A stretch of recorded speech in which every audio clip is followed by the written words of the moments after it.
Complex number को represent करने की।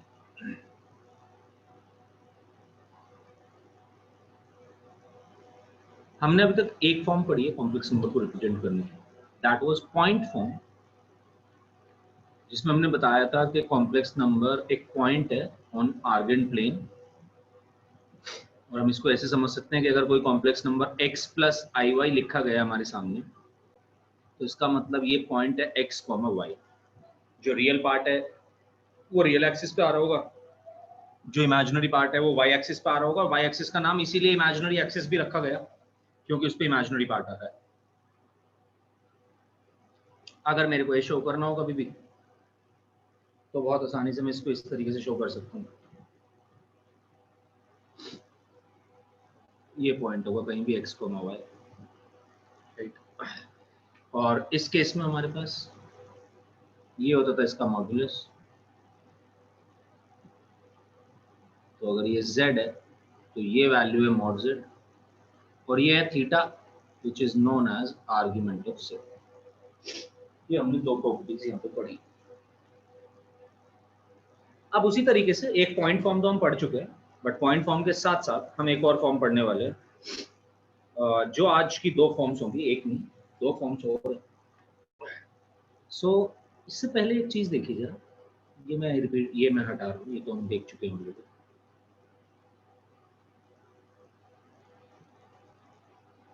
ओके, अगर मैं यहाँ से परपेंडिकुलर डालता हूँ तो किसी भी पॉइंट से perpendicular distance up to x axis क्या होता है इसके लिए?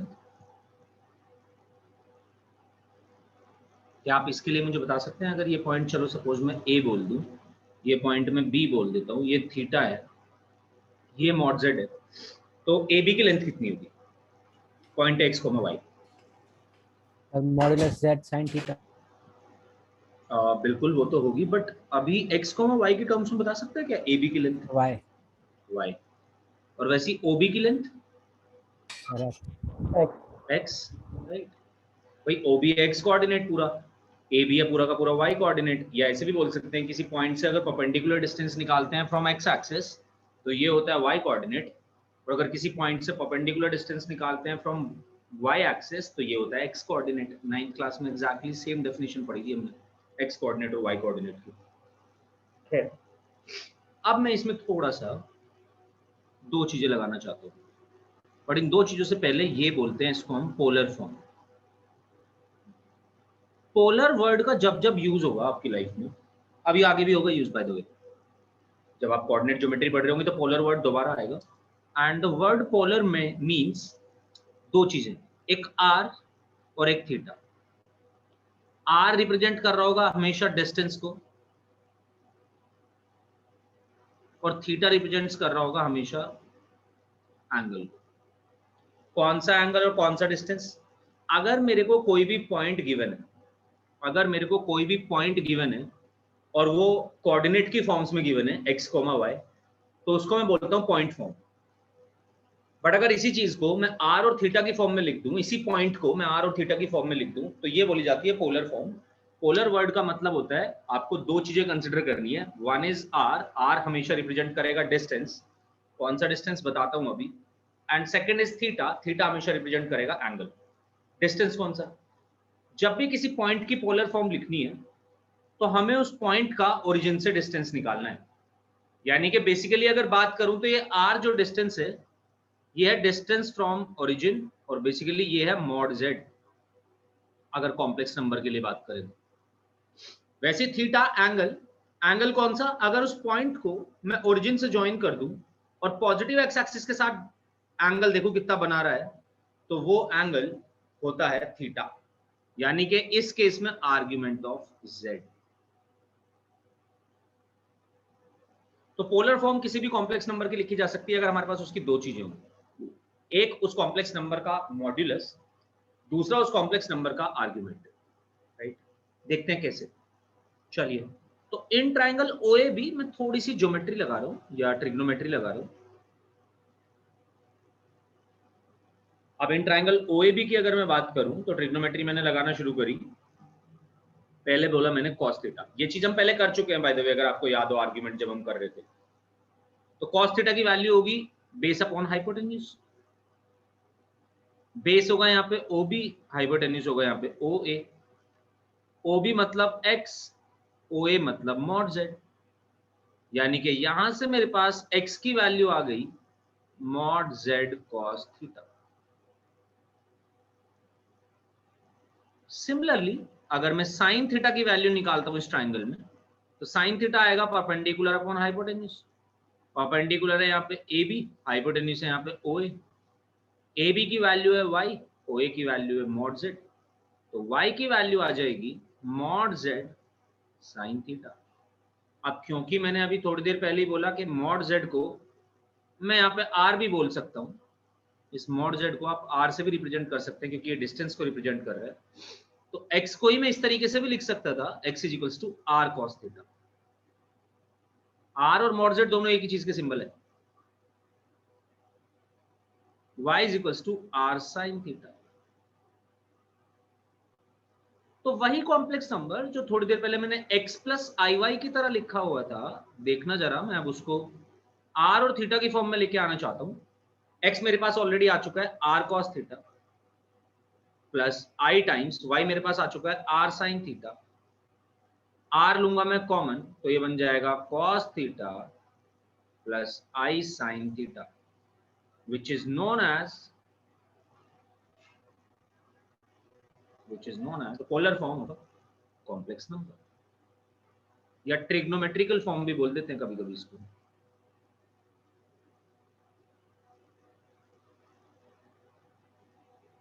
Polar form of a complex number.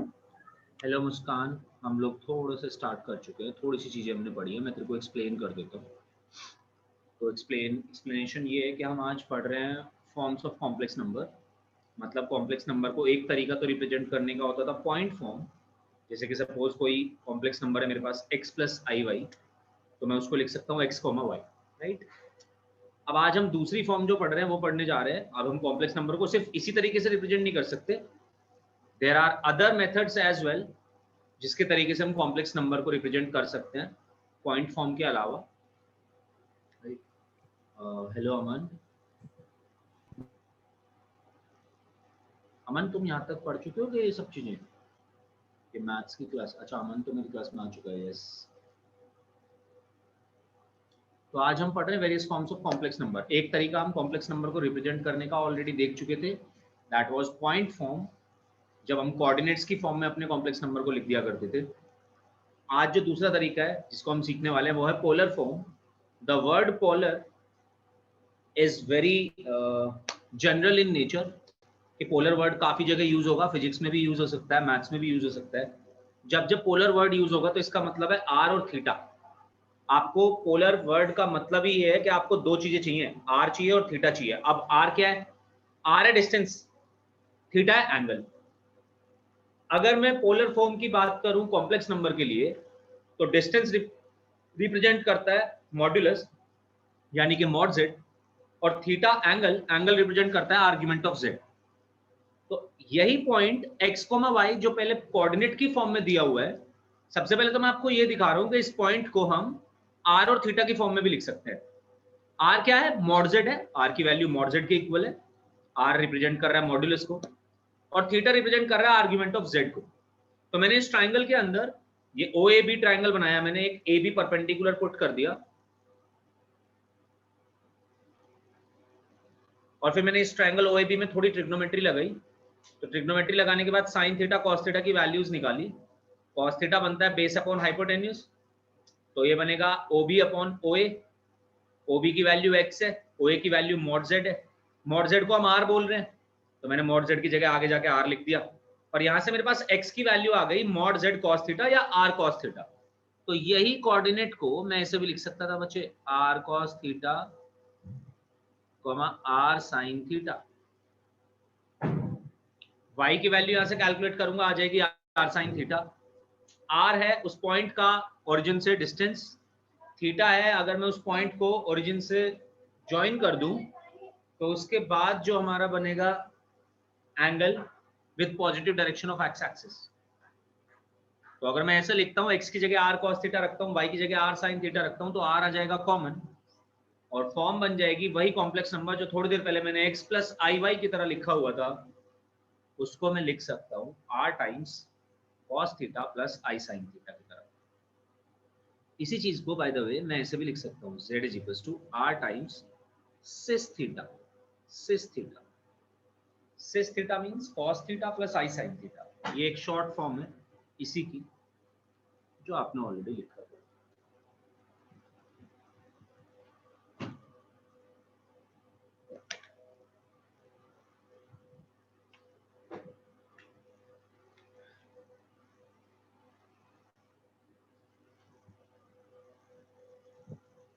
आ जाओ आप देख लेते हैं जरा पोलर फॉर्म में कन्वर्ट कैसे करते हैं किसी भी कॉम्प्लेक्स नंबर को।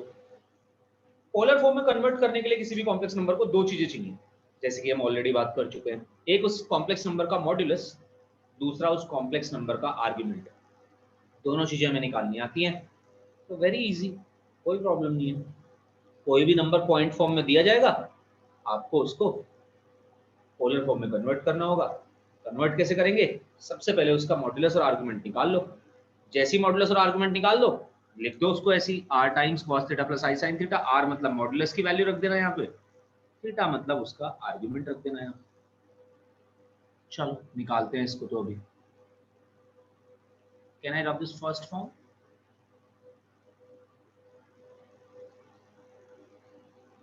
Okay, yes sir.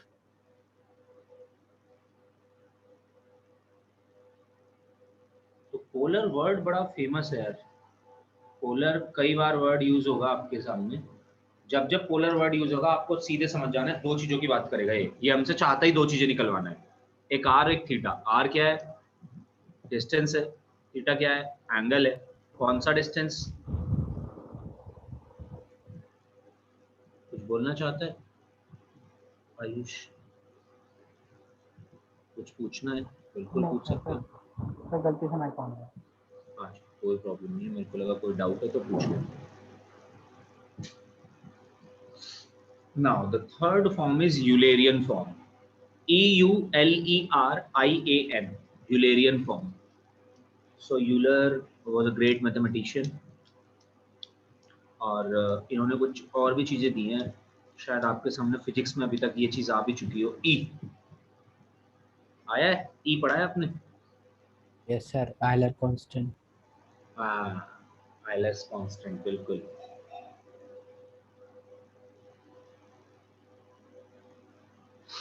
वैसे ही ये भी आइलेरियन फॉर्म, यूलेरियन फॉर्म, आइलेरियन फॉर्म, जो भी आप उसको प्रोनाउंस करना चाहते हो। तो E is also known as exponential constant।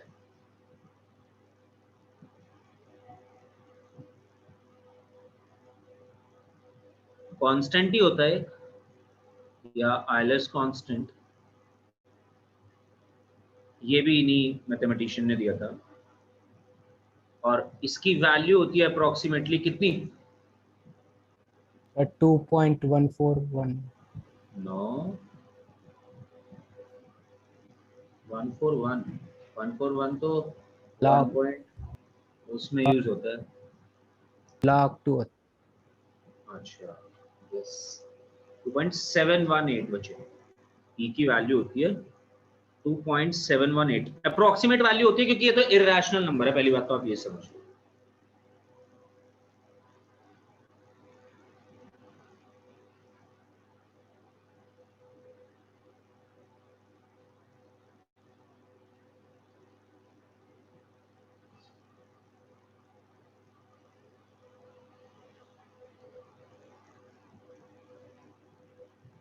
Can I rub this polar form?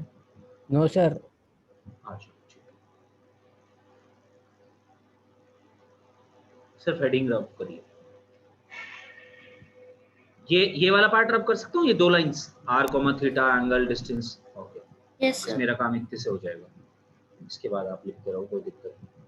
मैं तो सिर्फ ई के बारे में बताना चाहता था अभी आपको। ये एक इररेशनल नंबर है। बना कहाँ से, कैसे, ये हम आगे चल के सीखेंगे मैथ्स में।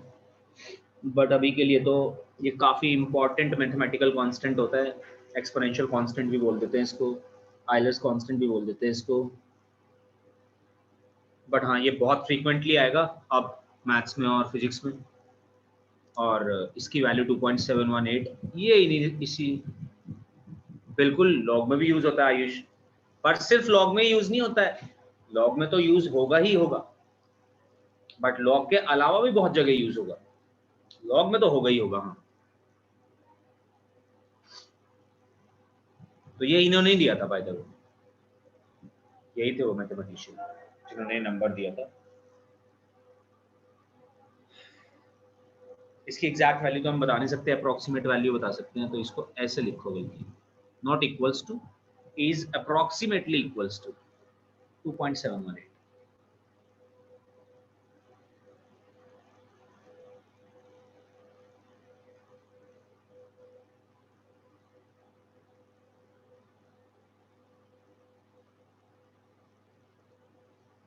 हम इसकी बात करेंगे वैसे कि ई कैसे आया है, जब हम लिमिट्स पढ़ रहे होंगे ना, तब हम सीखेंगे कि ई कहाँ से बना है, how did we find out, how did we discover E.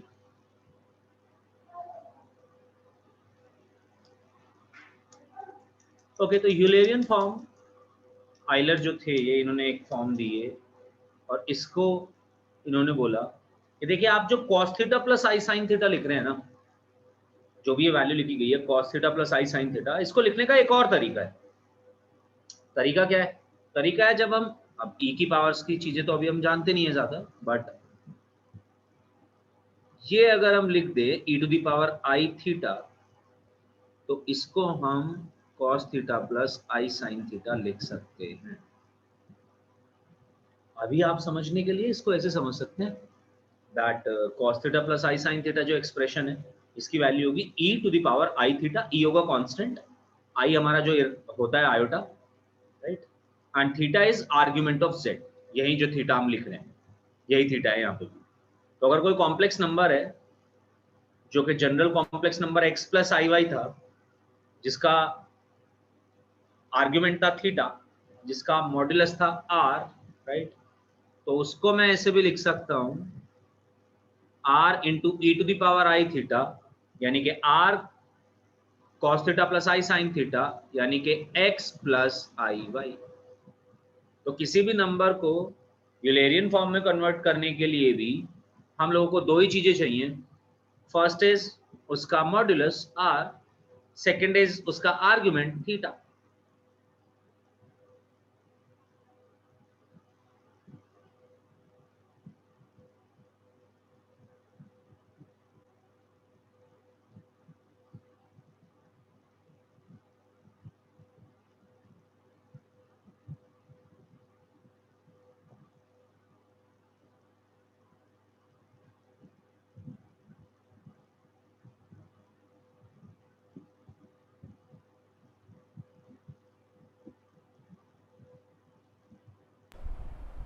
Sir हो गया।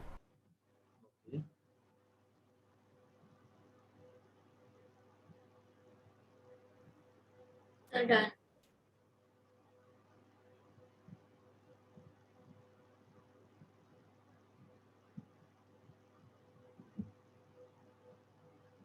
Is everybody done? कोई बच्चा तो नहीं है?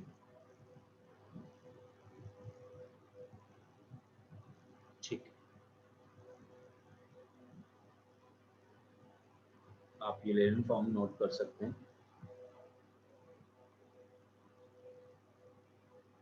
अब हम कुछ कॉम्प्लेक्स नंबर को चेंज करना सीखते हैं। सबसे पहले तो पोलर फॉर्म और यूलेरियन फॉर्म।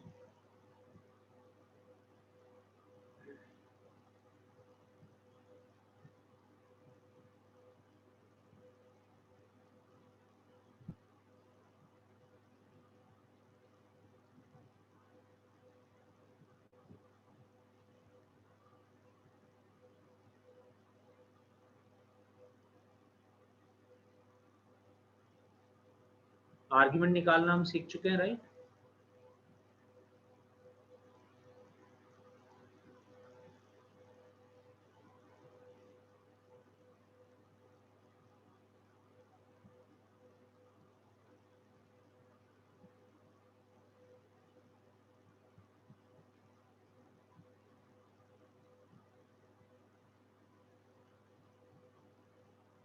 चलो इन तीनों कॉम्प्लेक्स नंबर को हम polar form as well as Eulerian form में कन्वर्ट करेंगे and we know how to convert that. हमें इसके लिए दो चीजें निकालनी होंगी कॉम्प्लेक्स नंबर्स से रिलेटेड। First is modulus, second is argument. फटाफट से कन्वर्ट करो। चलो पहला मेरे साथ करते हैं, उसके बाद दोनों क्वेश्चंस आप लोग करके बताएंगे मेरे को आंसर। सो 1+i के लिए हमें चीजें करनी है, हमें सब आता है, बस एक बार आप सीख लो मेरे साथ कि कैसे हमें प्रोसीजर करना है पूरा। आती सारी चीजें हैं। सर इसमें एंगल रेडियन में लेना है। बिल्कुल एंगल रेडियन में लेना है। ठीक है, देखो अब पहला कॉम्प्लेक्स नंबर दिया 1+i, कौन सा क्वाड्रेंट भाई? Sir first.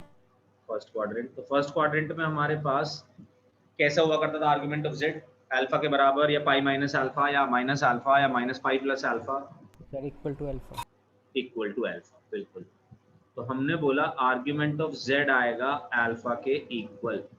चलो अब अल्फा निकाल लेते हैं। तो a की वैल्यू क्या है?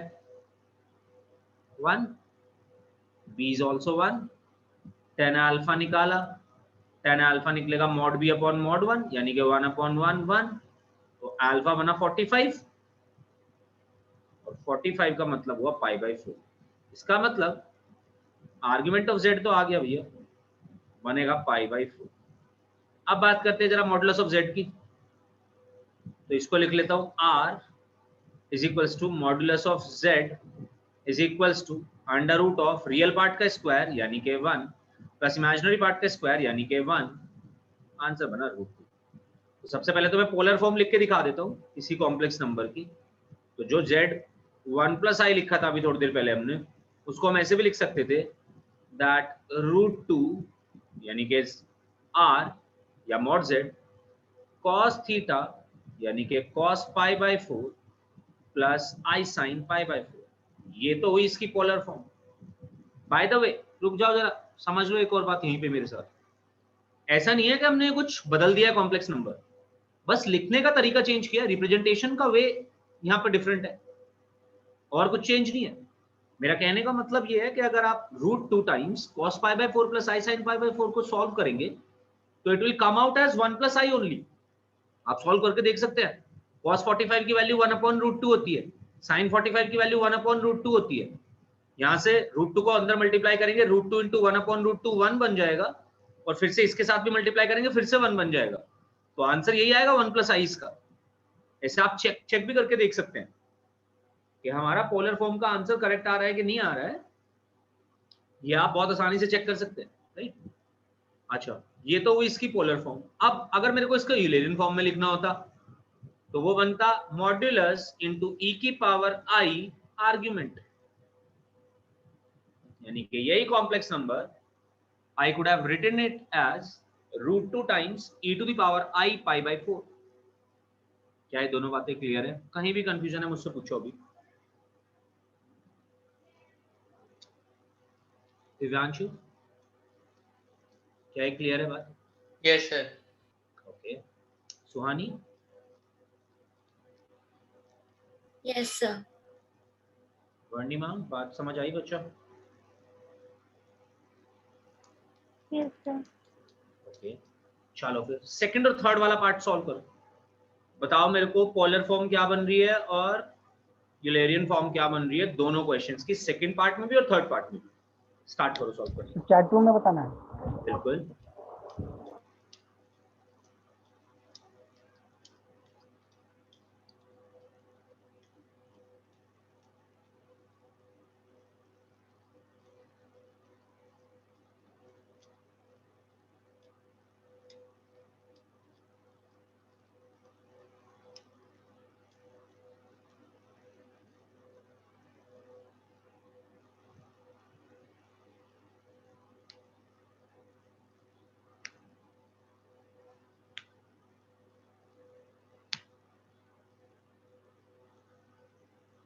अमन,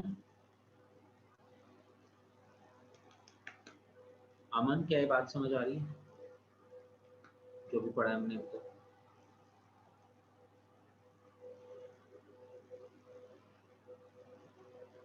बच्चे am I audible?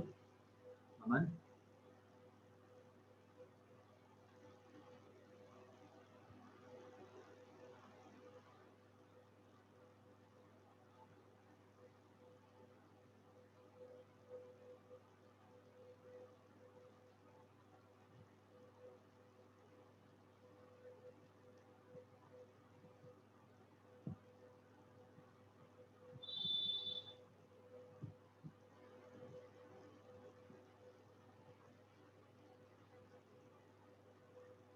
Good Ayush, correct है, बिल्कुल करेक्ट है।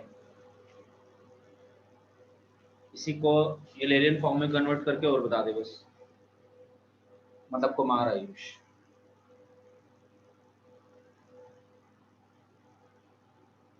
AK और AS रख देते हैं तुम्हारे नाम।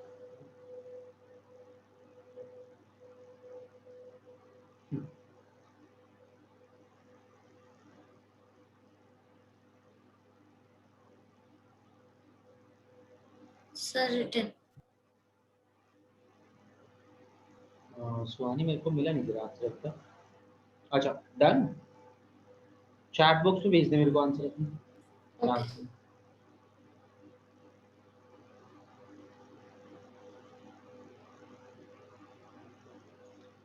आयुष बड़ी सिली मिस्टेक है ये, बस जरा ध्यान से देख, जरा तूने जो लिखा है आर्ग्यूमेंट तेरा सही है, आर्ग्यूमेंट इज करेक्ट,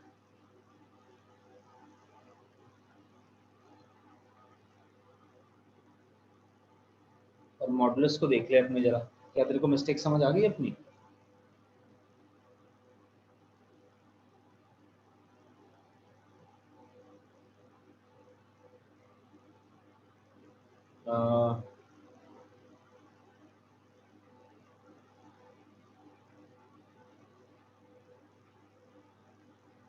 उसका कौन सा क्वाड्रेंट है? सेकंड जो हमारा कॉम्प्लेक्स नंबर है, तूने अल्फा सही निकाला है, आर्ग्यूमेंट सही नहीं निकाला है। अल्फा और आर्ग्यूमेंट के बीच में कुछ कनेक्शंस होते हैं डिपेंडिंग ऑन किस क्वाड्रेंट में हमारा कॉम्प्लेक्स नंबर है। ये बात हम पहले भी कर चुके हैं बच्चे। आयुष अब सही है, शर्मा AS करेक्ट है। और कुमार आयुष तूने जो है जब मेरे को वो भेजी है,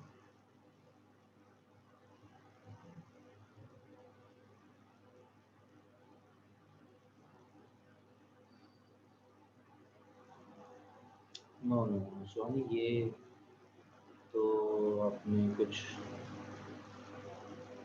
गलत ही लिख दिया।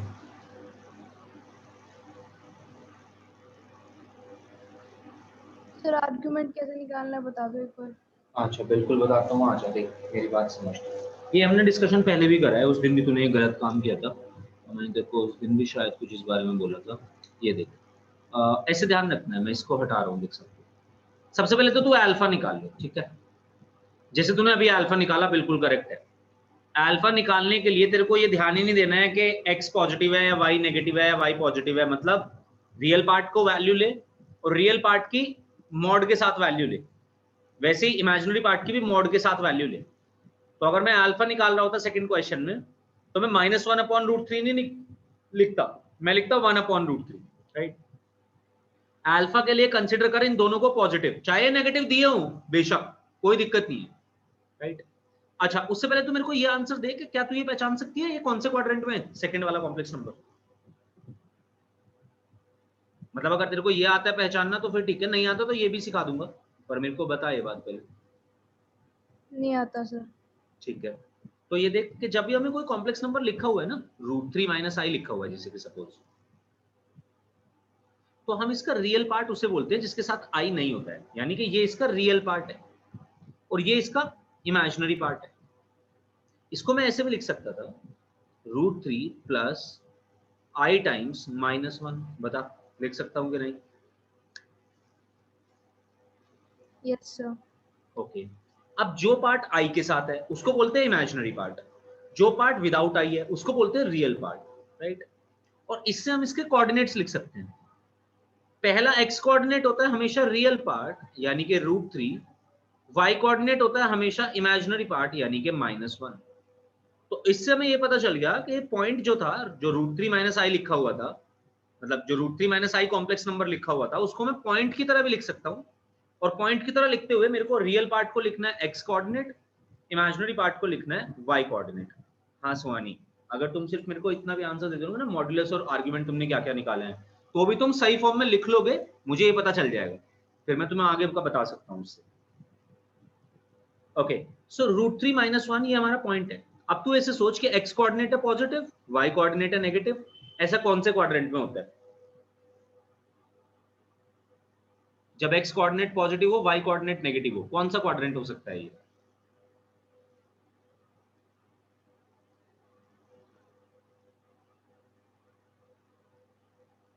देखो फर्स्ट क्वाड्रेंट की अगर हम बात करें, sir fourth, fourth, third, sorry. Right?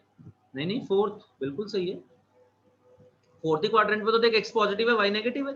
ऐसे देख लेना, क्या मतलब जिस भी क्वाड्रेंट में हम जा रहे हैं उसकी तरफ देख के x और y कौन कौन से साइन रिप्रेजेंट कर रहे हैं।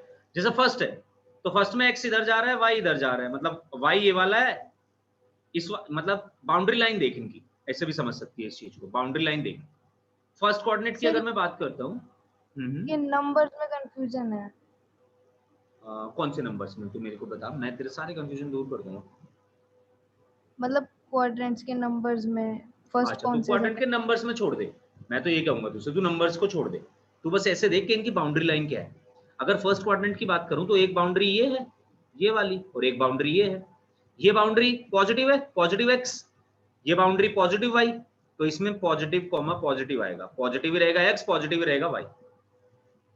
फोर्थ क्वाड्रेंट में आ जा, x कौन सा है, ये वाला, y कौन सा है, ये वाला, x कैसा है, पॉजिटिव, तो पहला क्वाड्रेंट, पहला कोऑर्डिनेट होता है x, y कैसा है, नेगेटिव, तो ये बन गया। देख तेरे को सिर्फ साइन से ये देखना है कि कौन सा क्वाड्रेंट है।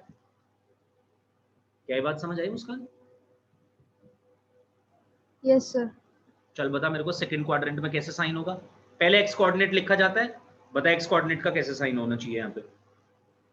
Minus plus, minus plus, exactly. वैसे यहाँ पे क्या होगा? Minus minus. Minus minus. इसी के बेसिस पे हम ये बता देते हैं कि कौन से क्वाड्रेंट में हमारा कॉम्प्लेक्स नंबर आ रहा है। जैसे कि देख यहाँ पे x पॉजिटिव है, y नेगेटिव है, फोर्थ क्वाड्रेंट है, ये देख ले। क्लियर है? Yes sir.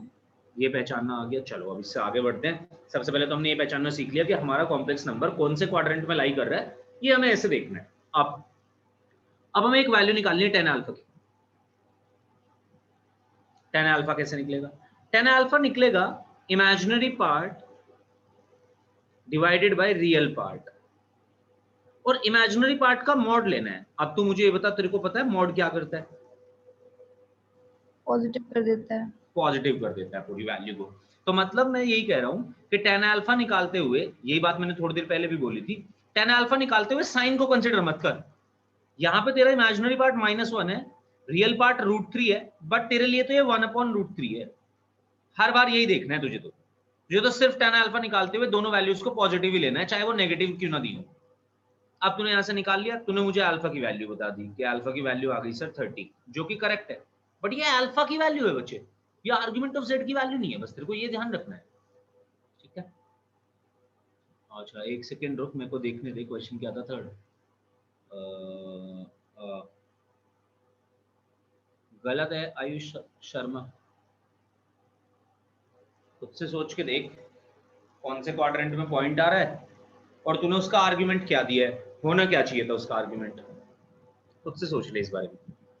अच्छा अब मेरी बात सुन, जब अल्फा हमने निकाल लिया, अल्फा निकालने के बाद तेरा जो आर्गुमेंट ऑफ z आएगा ना, वो ऐसे नहीं आएगा। चल थोड़ी देर के लिए मैं आर्गुमेंट ऑफ z को थीटा बोल रहा हूं, ठीक है? हमें वैल्यू एक्चुअली बच्चे थीटा की निकालनी है, निकलेगी वो अल्फा की हेल्प से, बट निकालनी वैल्यू थीटा की है। अब अल्फा की हेल्प से कैसे निकलेगी? अगर हमारा कॉम्प्लेक्स नंबर फर्स्ट क्वाड्रेंट में है तो थीटा की वैल्यू सीधा सीधा अल्फा के बराबर हो जाएगी। अगर हमारा कॉम्प्लेक्स नंबर सेकंड क्वाड्रेंट में है तो थीटा की वैल्यू हो जाएगी 180 माइनस अल्फा। 180 को बच्चे हम पाई भी बोल सकते हैं, ये हमने पहले डिस्कशन किया था, तो पाई माइनस अल्फा भी लिख सकते हैं। थर्ड क्वाड्रेंट में इसकी वैल्यू हो जाएगी अल्फा माइनस पाई, यानी कि अल्फा माइनस 180, जस्ट इसका नेगेटिव। जो सेकंड क्वाड्रेंट में थीटा आ रहा है, आर्गुमेंट आ रहा है, जस्ट उसका नेगेटिव आ रहा है। सिमिलरली जो फर्स्ट क्वाड्रेंट में हमारा थीटा आ रहा है उसका जस्ट नेगेटिव आ रहा है यहाँ पे भी। अब देख, अब मेरे साथ समझ इस क्वेश्चन को, दोबारा आ जाओ। फर्स्ट जो क्वेश्चन था वो तो काफी इजी था, वो तो मैंने फर्स्ट क्वाड्रेंट में दिया था, तो जो अल्फा आया था वही थीटा बन गया था।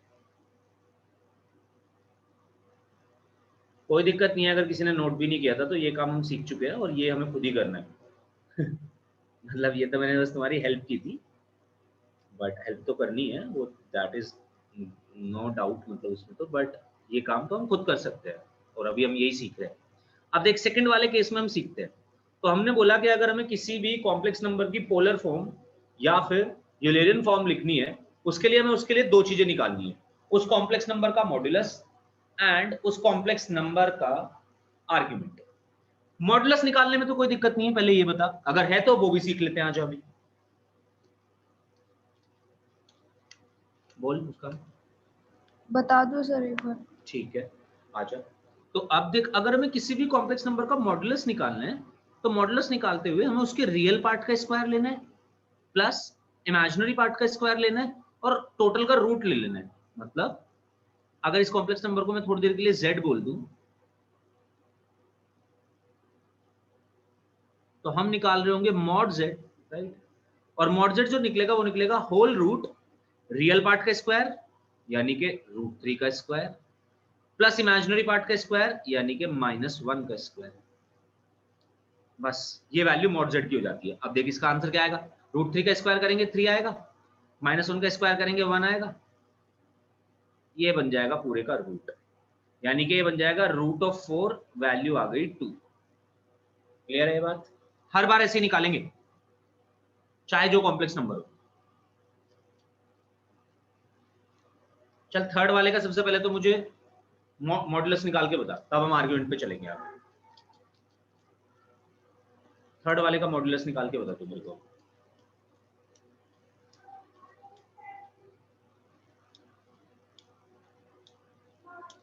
मॉडुलस निकालेंगे, रियल पार्ट का स्क्वायर करेंगे। थर्ड वाले में रियल पार्ट है -1, इमेजिनरी पार्ट है जो नंबर i के साथ लिखा होता है यानी कि +√3। स्क्वायर करेंगे, पॉजिटिव हो या नेगेटिव हो फर्क नहीं पड़ता। The third part is -1 plus √3i, right? Yes. Okay.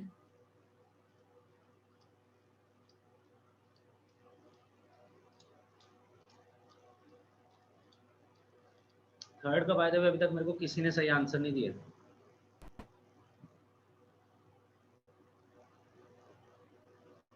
और सुहानी तुमने मेरे को सेकंड वाले पार्ट में अभी तक सही आर्गुमेंट नहीं बताया। Okay, sir, sending. आप सही है आयुष, बिल्कुल गुड। एस ए के तो अभी पता नहीं कहाँ है। मुस्कान बता मेरे को थर्ड वाले में मॉडुलस की वैल्यू क्या आई है?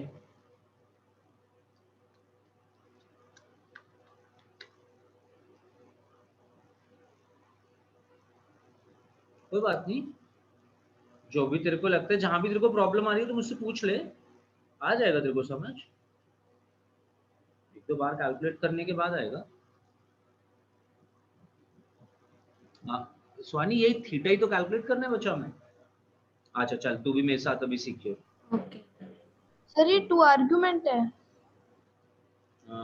क्या है 2 argument? Mod modulus modulus modulus बताना है हमें इसका। तूने 2 बोला क्या इसका मॉडुलस? 2 ही आएगा इस बार भी मॉडुलस,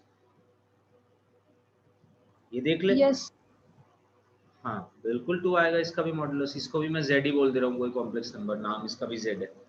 तो देख इसका भी निकाल रहा हूँ मैं, तो -1 का स्क्वायर करूंगा जैसे यहाँ पे किया था। मतलब अब यहाँ पे हमारा रियल पार्ट -1 है, इमेजिनरी पार्ट √3 है, बट उससे कोई फर्क थोड़ी ना पड़ रहा है।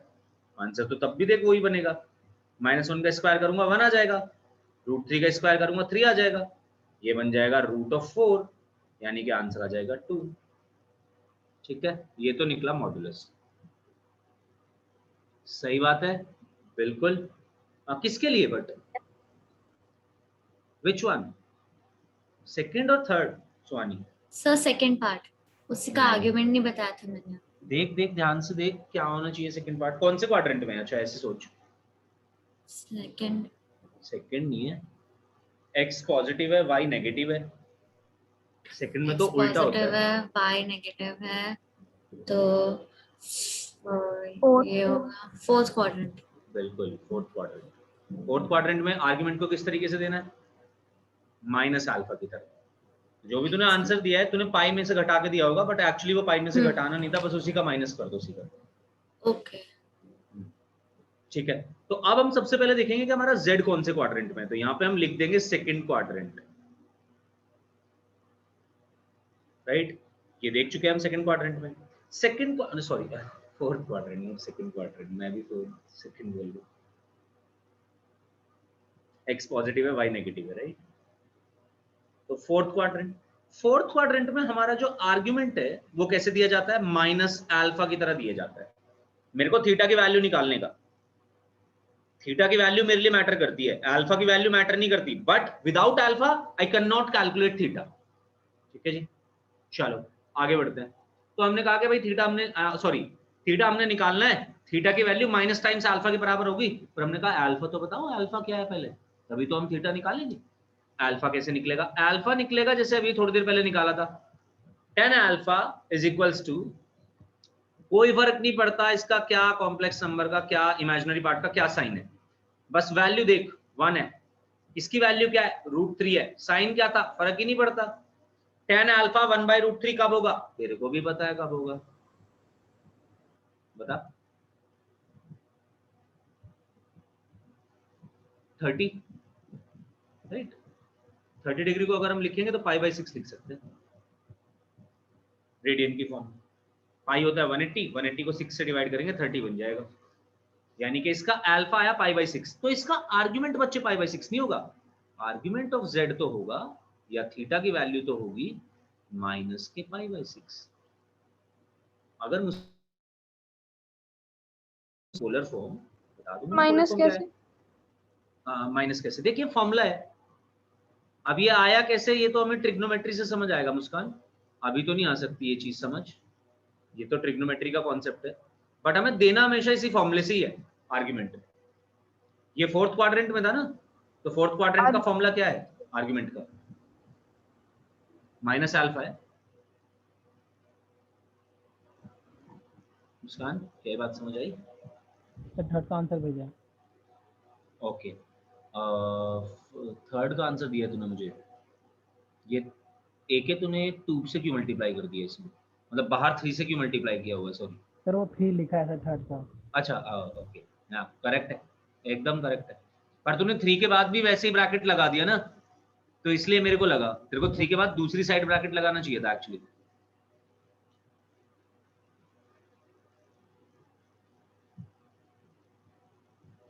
ओके, तो अगर मुझसे कोई पूछता है कि हाँ जी इस कॉम्प्लेक्स नंबर की पोलर फॉर्म क्या है, तो मैं ऐसे लिखूंगा, सबसे पहले तो इसका modulus 2 cos of -π/6 plus i sin -π/6।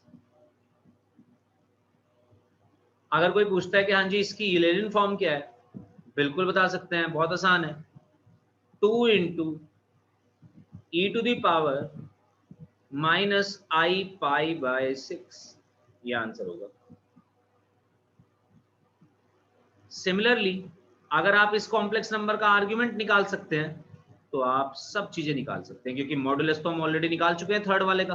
अब मुस्कान, सुहानी एंड दिव्यांशु, फटाफट मेरे को, अवर्णिमा एज वेल, तीनों लोग मेरे को बताओ इसका आंसर कि थर्ड वाले क्वेश्चन का, चारों लोग, क्या प्रॉपर आंसर होना चाहिए। मॉड्यूलस ऑफ जेड हम ऑलरेडी निकाल चुके हैं थर्ड वाले क्वेश्चन में, आपको निकालना है आर्ग्यूमेंट ऑफ जेड। अभी अभी हमने आर्ग्यूमेंट का पूरा तरीका दोबारा सीखा, किस तरीके से हम आर्ग्यूमेंट निकालते हैं। आप आर्ग्यूमेंट निकालो and tell me how can this point form be converted into polar form और यूलरियन फॉर्म।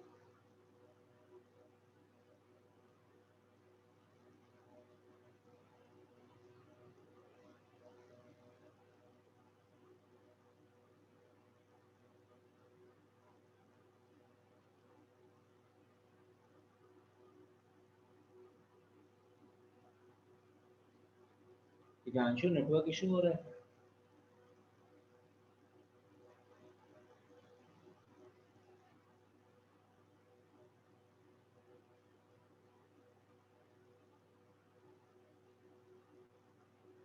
थर्ड वाले का जैसे ही सबसे पहली बात तो आपका आर्ग्यूमेंट आ जाए, पहले तो मेरे को आर्ग्यूमेंट का आंसर बताओ। मुस्कान तू मेरे को एक चीज का और आंसर दे, मेरे को ये बता कि तेरे को डिग्री और रेडियन में कन्वर्जन समझ आया था, हमने उस दिन कराया था क्लास में।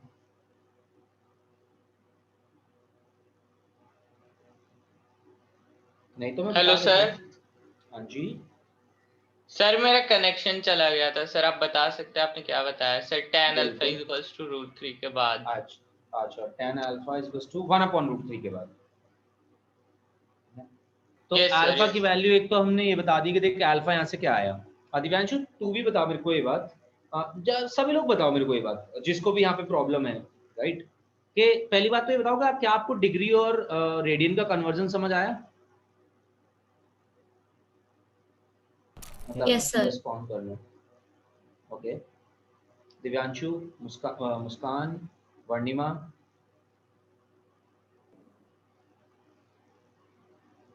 सर बता दो। ठीक है, ओके।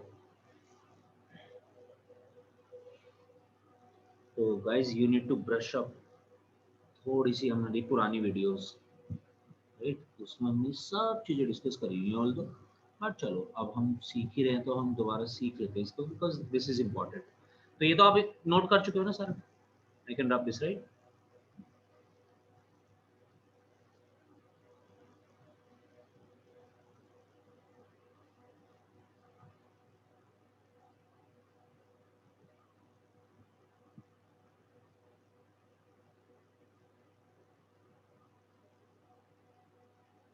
ओके तो अगर हमें कोई भी एंगल को रेडियन से डिग्री में कन्वर्ट करना है, राइट, तो हम इसको इस तरीके से कन्वर्ट कर सकते हैं। अगर कोई भी एंगल 180 डिग्री है तो उसको हमें रेडियन में कन्वर्ट करते हुए पाई रेडियन हम लिख सकते हैं। पाई रेडियन को हम पाई के ऊपर सी लगा के लिख सकते हैं या फिर अकेले पाई भी लिख सकते हैं, कोई प्रॉब्लम नहीं है। ठीक है जी, एक बात। दूसरी बात, अब यहां से हमें कन्वर्जन निकालना सीखना है कि हम डिग्री को रेडियन में किस तरीके से कन्वर्ट करें। तो अगर हम 180 डिग्री को पाई रेडियन लिख रहे हैं तो 1 डिग्री को, यानी कि मैंने अब डिग्री कम कर दी, मैं कम डिग्री निकालना चाहता हूं तो मेरे को उधर डिवाइड करना पड़ेगा, पाई अपॉन 180 रेडियन लिख सकते हैं। सिमिलरली अगर मैं x डिग्रीज को निकालना चाहता हूं तो ये हो जाएगा यार पाई अपॉन 180 इंटू एक्स। ठीक है जी, आप इसका एप्लीकेशन समझते हैं। तो सपोज मेरे को 30 डिग्री की वैल्यू निकालनी है, तो 30 डिग्री की वैल्यू निकालने के लिए आपको जिसकी भी डिग्री की वैल्यू निकालनी है आप उसको पाई अपॉन 180 से मल्टीप्लाई कर दो। ये देखो 30 से 180 डिवाइड हो गया, 6 आया, यानी कि 30 degree is equals to pi by 6 radian. वैसे ही कुछ कुछ एंगल्स हैं जो आपको याद होने चाहिए। 45 डिग्री याद होना चाहिए, 60 डिग्री याद होना चाहिए, 90 डिग्री याद होना चाहिए, ये सब के सब याद होने चाहिए। 30 की वैल्यू पाई बाई 6 काफी यूज होगी। ओके नाउ 45 डिग्री मेरे को निकालना है, कितना होता है रेडियन में, तो मैं 45 की वैल्यू मल्टीप्लाई कर दूंगा पाई अपॉन 180 से। अब पाई अपॉन 180 से मल्टीप्लाई करूंगा तो 45 इंटू 4 इज 180। 45 टू जा 90, 90 टू जा 180, तो 45 इंटू 4 अगर मैं करता हूं तो 180 आएगा, यानी कि 45 से 180 को डिवाइड करने पर 4 आएगा। तो 45 degree is pi by 4। 60 degree को कन्वर्ट करना है, बता दिव्यांशु कितनी वैल्यू होगी 60 डिग्री को अगर मैं रेडियन में कन्वर्ट करता हूं तो? π/3। क्या बात, गुड।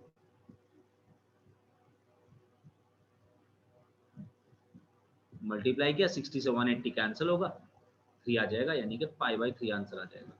मुस्कान वैसे ही बता मेरे को, चल 90 डिग्री को अगर मैं कन्वर्ट करना चाहता हूँ रेडियन में तो क्या आएगा? π/2। क्या बात है, बढ़िया। सुहानी दोनों चीजें गलत है तेरी अभी तो। थर्ड वाले के लिए फिर से चेक कर, कैलकुलेशन मिस्टेक है।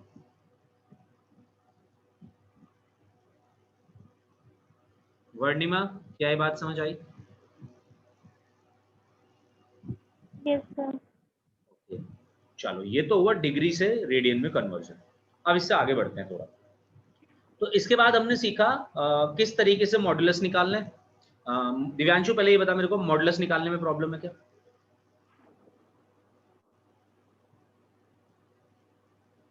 नहीं, वो भी सीख सकते हैं, ऐसी कोई दिक्कत वाली बात नहीं है, बता दे। Can you find out the modulus of a complex number? Sir modulus में वही ना जिसमें साइन चेंज करते हैं। नहीं, वो तो कॉन्जुगेट है। मॉड्यूलस के लिए तो देखिए ये करना है जो अभी करा है, रियल पार्ट का स्क्वायर प्लस इमेजिनरी पार्ट हाँ का सर, स्क्वायर हाँ। का अंडर रूट। वो कॉन्जुगेट होता है। हाँ, Okay. ठीक है सर, ठीक, इसमें कोई दिक्कत नहीं है चला सर, गया। मॉड्यूलस निकालने में दिक्कत नहीं है। अब दिक्कत आएगी सारी आर्ग्यूमेंट निकालने में। आर्ग्यूमेंट इज वेरी इंपॉर्टेंट, और आर्ग्यूमेंट निकालने में भी सबसे ज्यादा प्रॉब्लम आती है। चलो, आर्ग्यूमेंट निकालने के लिए आपको ये रूल याद करना है। हाँ हाँ, बोलो वर्णिमा। सर यूरेलियन फॉर्म कैसे करेंगे? क्या करेंगे? Eulerian form. अच्छा, यूलेरियन फॉर्म कैसे करेंगे? यूलेरियन फॉर्म अभी बताता हूँ, रुक जाओ। सबसे पहले तो हमें आर्ग्यूमेंट और मॉडुलस निकालना आना चाहिए। जो भी हमें करना है, whatever we want to do, whatever form we want to write in, उसके लिए हमें दो चीजें चाहिए बच्चे, एक मॉडुलस और एक आर्ग्यूमेंट। क्या तेरे को दोनों क्लियर है? ये बता दे। Yes sir. ठीक है, तो फिर तो तेरे को क्लियर है, तू टेंशन मत ले। ये देख, किसी भी कॉम्प्लेक्स नंबर को ऐसे लिखा जा सकता है, mod z into e to the power i theta. इस मॉड z को हम r बोल देते हैं, r इंटू e की पावर i थीटा। तो अगर तू उस कॉम्प्लेक्स नंबर का मॉडुलस निकाल ले और थीटा इज इट्स आर्ग्यूमेंट निकाल ले, तो उस कॉम्प्लेक्स नंबर की यूलेरियन फॉर्म हम लिख सकते हैं। ये देख, जैसे मैंने सेकंड वाले का लिखा है। आई को कौन से बेसिस पे लिखेंगे? आई को कैसे, मतलब आई को कौन से बेसिस पे लिखेंगे? नहीं, e to the power i तो थीटा है। minus आई i तो अच्छा, थीटा की वैल्यू लिखनी है हमें तो यहाँ पे, आई की नहीं। आई तो आई रहेगा। थीटा अगर देख माइनस पाई बाई 6 हो गया था पिछली बार, argument of z minus pi by 6 था, तो इसलिए हमने वहां पे माइनस पाई बाई 6 लिखा है। ये तो आई के साथ माइनस पाई बाई 6 लिखा था, माइनस मैंने पहले लिख दिया, बस इतना करा है। ओके। है ना, वो कुछ नई चीज नहीं है, वो तो बस आई के साथ माइनस पाई बाई 6 लिखना था। मतलब मल्टीप्लीकेशन में है या आई के साथ थीटा, तो माइनस मैंने पहले लिख दिया, माइनस आई पाई बाई 6 हो गया। बोल। ओके सर, आ गया समझ। ठीक है, तो ये तू निकाल सकती है। फिर थर्ड वाले का आंसर निकाल फिर तू। तब तक दिव्यांशु और मुस्कान मेरे साथ सीख लो। का पोलर फॉर्म भेजा है मैंने। पोलर फॉर्म भेजा है तुम्हें? एक सेकंड रुक जाओ, मैं चेक कर लेता हूँ। नहीं, अभी तूने मुझे नहीं भेजा है पोलर फॉर्म।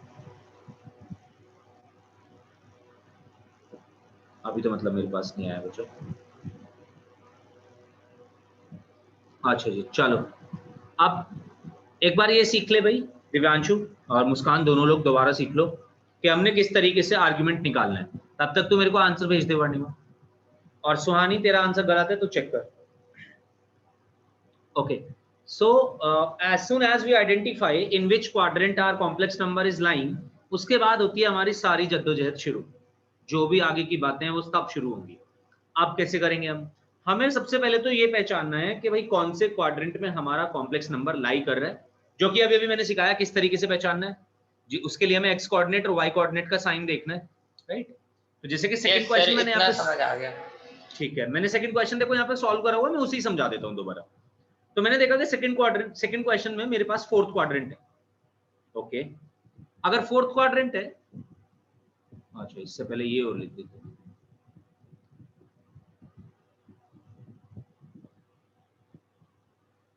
ना, अभी भी गलत है। बिल्कुल सही है वर्णिमा, नाइस, वेरी गुड। सुहानी गलत है। ध्यान से देख कौन सा क्वाड्रेंट है, तू क्वाड्रेंट में गड़बड़ कर रही है। ये तेरी प्रॉब्लम है, पता है, और कोई प्रॉब्लम नहीं है। तूने सारी चीजें सही निकाली हैं, बस तू क्वाड्रेंट नहीं पहचान पा रही है इसका।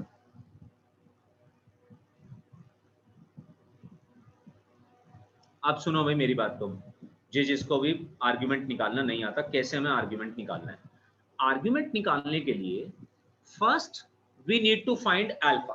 अब ये अल्फा क्या भला है भाई, ये देख लें जरा। 2 पाई बाई 3 होगा वर्णिमा। एक सेकंड। ये क्वेश्चन नंबर 2 बता रही है या इसी की तूने यूलेरियन फॉर्म बताई है मेरे को?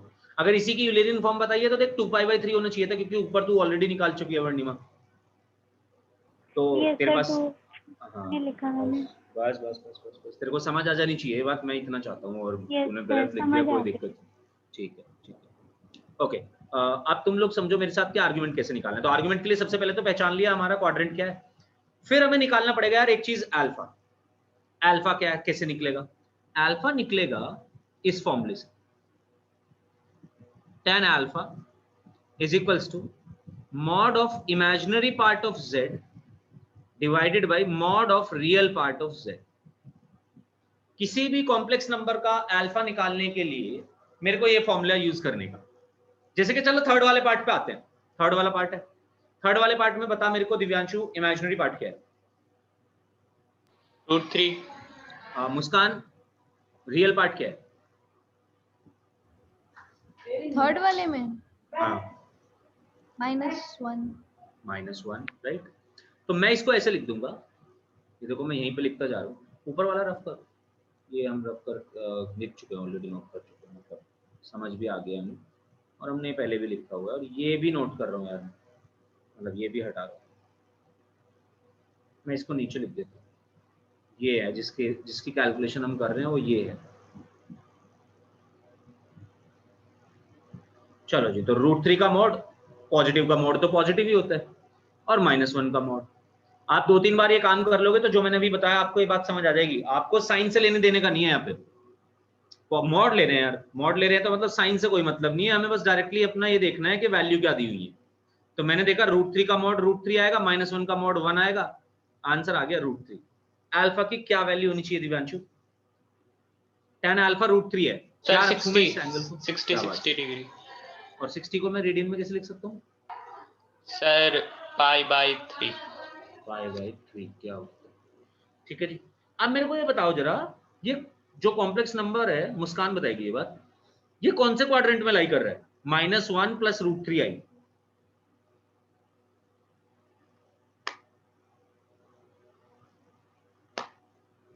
तूने बताया था अभी रियल पार्ट -1 है, यानी कि x नेगेटिव है, y पॉजिटिव है।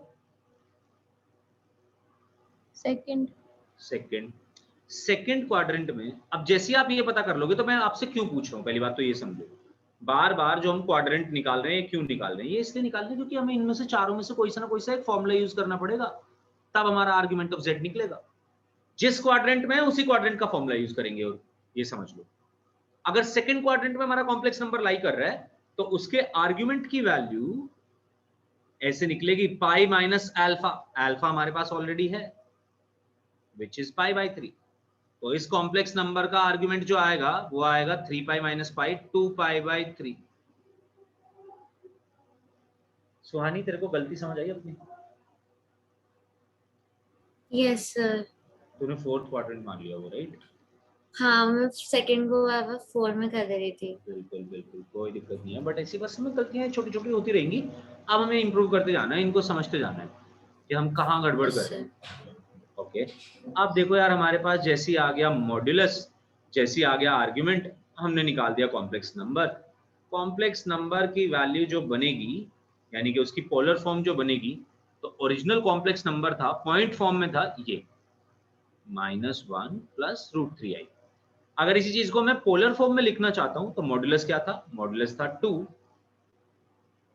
Times cos of 2π/3 plus i sin 2π/3।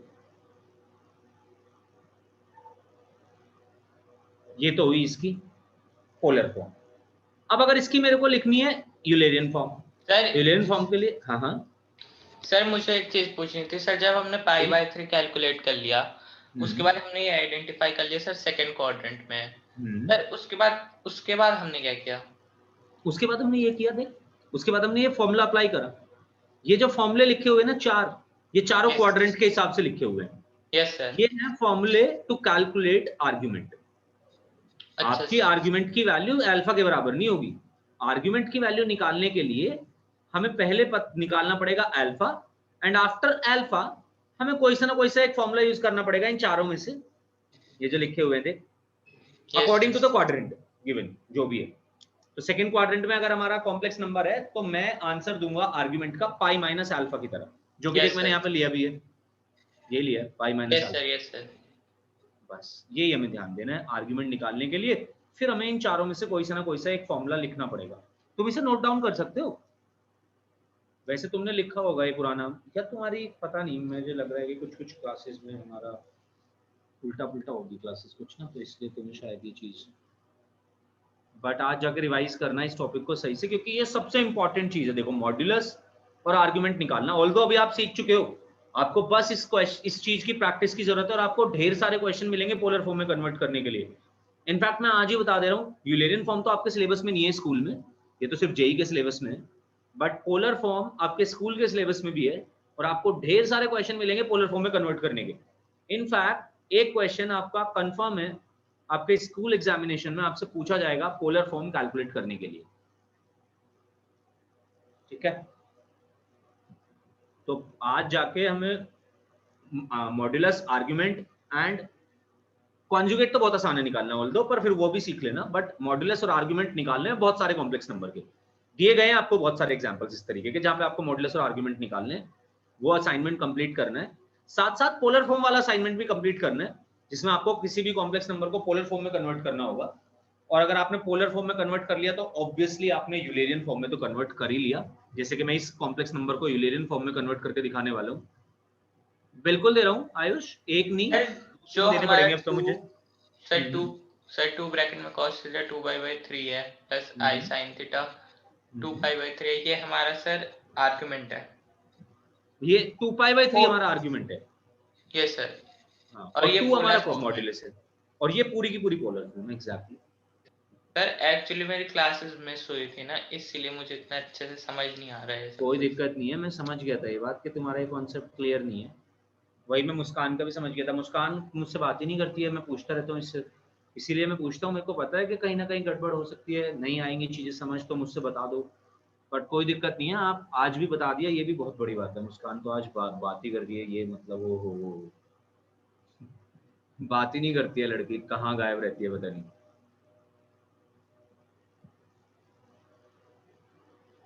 अच्छा, तो अब मेरे को ये बताओ दोनों लोग, मुस्कान एंड दिव्यांशु, क्या तुम्हें ये बात समझ आई यूलेरियन फॉर्म और सर पोलर ये फॉर्म जो कैसे कन्वर्ट आयोटा करनी है है? हमारा सर, इसको हम पूरे कैलकुलेशन में अलग रखेंगे, बस जब हम फाइनल आंसर लिखेंगे तभी इंक्लूड करना है। बिल्कुल बिल्कुल, फाइनल आंसर तो हमारा बिल्कुल ये फॉर्म्स पे है, बेसिक फॉर्म है, तो मतलब ये तो फॉर्म्स ऐसी जानी है। फाइनल आंसर तो हमें बस जाके आर और थीटा की वैल्यू रख देनी है। आर क्या है? मॉड्यूलस ऑफ जेड है। थीटा क्या है? आर्ग्यूमेंट है। Yes sir. तो जो लिखवाई गई थी अभी पोलर फॉर्म और यूलेरियन फॉर्म, उसमें जाके आर और थीटा की वैल्यू रख दे बस, फिर आंसर आ जाएगा। समझ आई अब तेरे को ये बात? यस सर, अब आ गई समझ। चल ठीक है, अब ये आ गई समझ, तो अब हम और 2-3 क्वेश्चन करते हैं इसी पे ही। वैसे तो आज हम काफी चीजें करने वाले थे, बट मेरे को ऐसा लगता है पर्सनली कि अभी तुमने अच्छे से नोट्स, मतलब तुम्हारी ये क्लासेस पूरी सही तरीके से कवर नहीं हुई थी। मुस्कान, आगे तब बढ़ेंगे जब तू हाँ ना में कुछ जवाब दे दे, मेरे को बता दे। ये पोलर फॉर्म और यूलेरियन फॉर्म को चक्कर समझ आया? Yes sir. मॉड्यूलस आर्गुमेंट निकालना आया? अगर मॉड्यूलस आर्गुमेंट निकालना भी आया तो भी समझ जाएंगे आगे की बात तो। यस सर, आ गया। ठीक है, चल फिर आ गया तो देखते हैं कैसा आया। आ जाओ, और कन्वर्ट करने हैं अब हमें। अब पहले हम इसी कॉन्सेप्ट को सीखेंगे, क्योंकि देखो अगर हमें यही नहीं आएगा तो हम इससे आगे की चीजें नहीं पढ़ पाएंगे, वो तो हमारे लिए और टफ होती चली जाएंगी। फिर सब कुछ बेस्ड इसी इन्हीं दोनों चीजों पे है, मॉड्यूलस और argument. These are the two most important properties.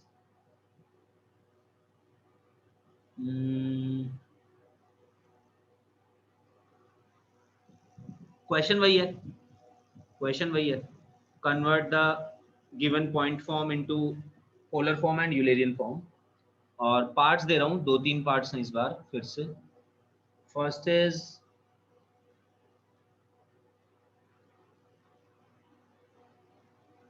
-2 + 2i, second is -1 - i√3। अगर आपको अभी भी बात समझ नहीं आई है तो मैं फिर से बताना चाहूंगा कि आपको दो ही चीजें सबसे इंपॉर्टेंट है निकालना। First is modulus, second is argument. दोनों चीजें हम निकालना सीख चुके हैं। अगर आप मॉड्यूलस और आर्गुमेंट भी निकालना सीख चुके हैं तो हमारा काम हो जाएगा, कोई दिक्कत वाली बात नहीं है उसके बाद। और थर्ड कॉम्प्लेक्स नंबर थोड़ा सा टफ या थोड़ा सा अलग, डिफरेंट है, तो सबसे पहली बात तो अभी ये कॉम्प्लेक्स नंबर सही फॉर्म में ही नहीं है दिव्यांशु, आई तो नीचे नहीं आना चाहिए। यस सर, वो रैशनलाइज जैसे करते हैं वैसे करेंगे। बिल्कुल बिल्कुल, रैशनलाइज करेंगे इसको हम, उसके बाद हम आंसर निकाल पाएंगे। तो इसमें हमारा एक स्टेप बढ़ चुका है, बस इतना अलग हुआ है। पहले रैशनलाइज करेंगे तब ये कुछ फर्स्ट और सेकंड जैसा कॉम्प्लेक्स नंबर दिया गया है उस तरीके का बनेगा, तब हम इसको सॉल्व करेंगे। चलो तीनों कॉम्प्लेक्स नंबर पे मॉड्यूलस सॉरी पोलर फॉर्म और यूलेरियन फॉर्म बताओ मेरे को।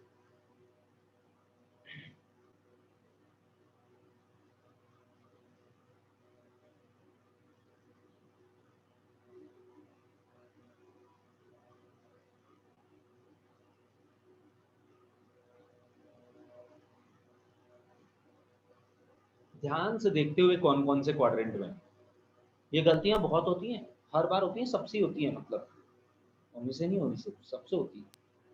और ये चीज ध्यान से देखनी है कौन से क्वाड्रेंट में है। अल्फा निकालने में कोई परेशानी ही नहीं है, मॉडुलस निकालने में कोई परेशानी ही नहीं है। सर मॉड्यूलस और आर्गुमेंट की वैल्यू बता दूं, मैं लैपटॉप पे हूं तो टाइप नहीं हो रहा। अरे तू बता दे बिल्कुल आयुष, तूने आंसर पहले ही सही दे दिया, मैं समझ गया हूँ कि अब तेरे को ये दोनों बातें समझ आ चुकी हैं, कैसे यूलेरियन फॉर्म लिखनी है, कैसे पोलर फॉर्म लिखनी है। मैटर तो जो करता है वो यही करता है कि भाई मॉडुलस निकला और आर्ग्यूमेंट निकला, अगर दोनों चीजें सही हैं तो हम फॉर्म भी सही बना देंगे। तीनों की बताते चला जाओ और यही बात मुझे। वैसे सब लोगों को टाइप करके देना है पूरा आंसर, दिव्यांशु, मुस्कान, सुहानी और वर्णिमा। वर्णिमा भी दे चुकी है वैसे एक आंसर, बट स्टिल तुम चारों को तो मेरे को आंसर पूरा का पूरा पोलर फॉर्म और यूलर फॉर्म में ही देना है। चाहे तो मुझे बोल के भी बता सकते हो, वो कोई दिक्कत नहीं अगर टाइप ना हो तो। ए के एंड एस दे सकते हैं मेरे को मॉडुलस और आर्गुमेंट में आंसर, क्योंकि मुझे लगता है इनको बात समझ आ गई है।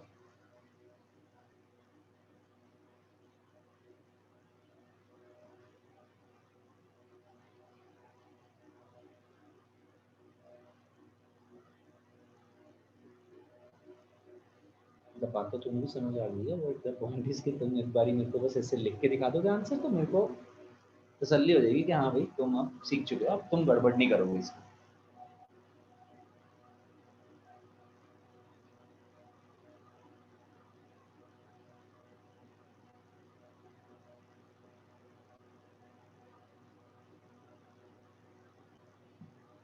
सर पहले का पोलर फॉर्म बता दो। बिल्कुल बता दो तू। Sir cos 3π/4 plus i sin 3π/4।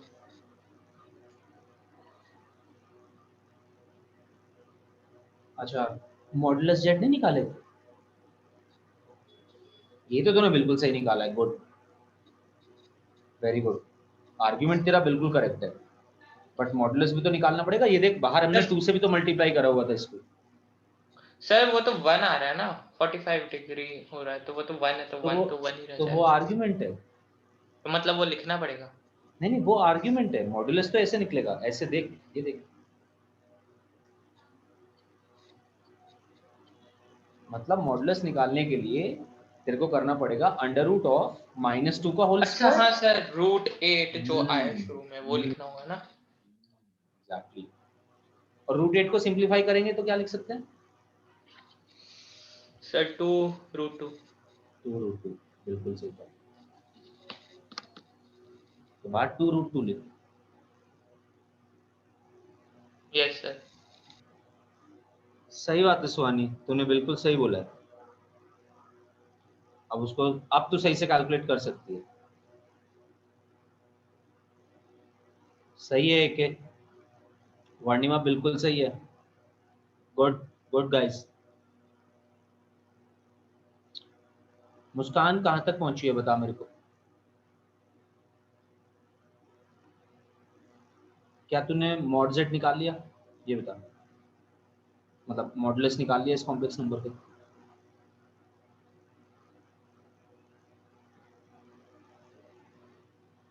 फिर से गायब हो चुकी है।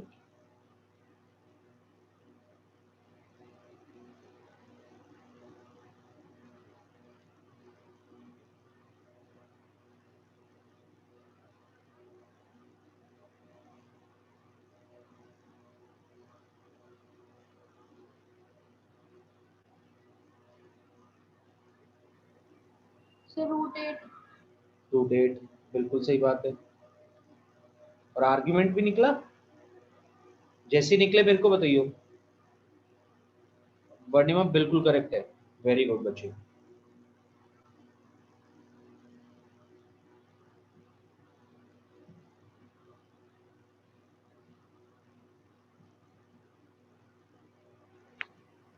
सर 3π/4। बिल्कुल करेक्ट है, क्या बात है। अब तेरे को बात समझ आई है, तो अब मेरे को ये बता, चल ऐसी आंसर दे। अब तूने दोनों चीजें निकाल ली हैं, अब इसका पोलर फॉर्म बता दे मेरे को, तू लिख के मत बता ऐसे चैट पे।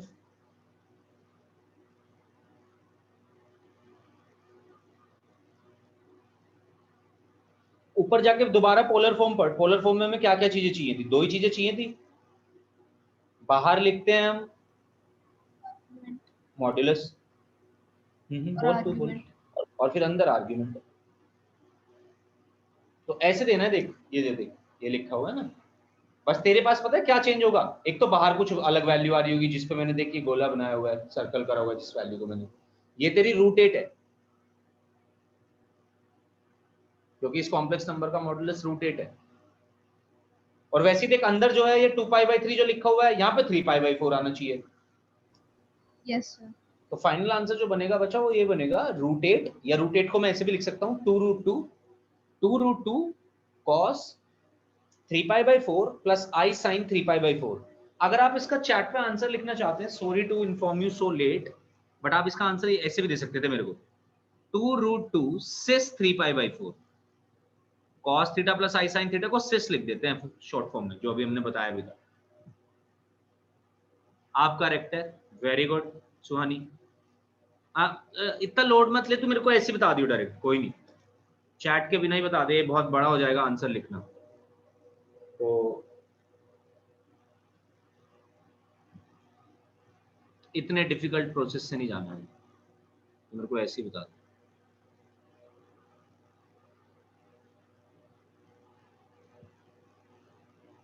तो फर्स्ट वाले का आंसर होगा ये।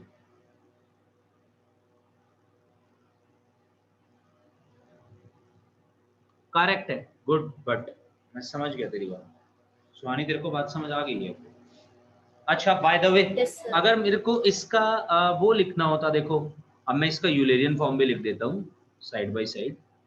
यूलेरियन फॉर्म में क्या होगा, यहाँ पे कुछ वैल्यू चेंज होगी, 2 जैसे पिछले वाले में 2 था तो इस बार 2√2 है, e⁻i एंगल लिखना होगा, एंगल क्या आर्ग्यूमेंट लिखना होगा 3π/4। तो ये आंसर हो जाएंगे फर्स्ट वाले के।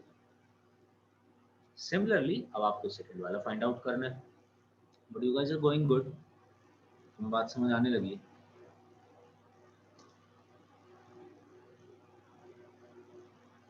हाँ तेरा मॉड्यूलस सही है वर्णिमा, इस पे ध्यान दे जरा।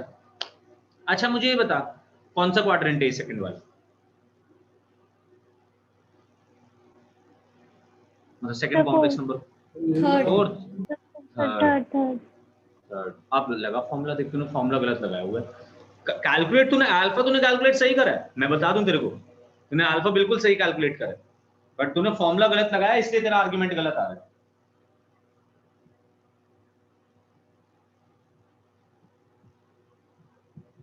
हाँ भाई मॉड जेड तो देख लो, यहाँ पे 2 ही आ रहा होगा सबका। करेक्ट है एकदम दिव्यांशु, नाइस, बिल्कुल सही है।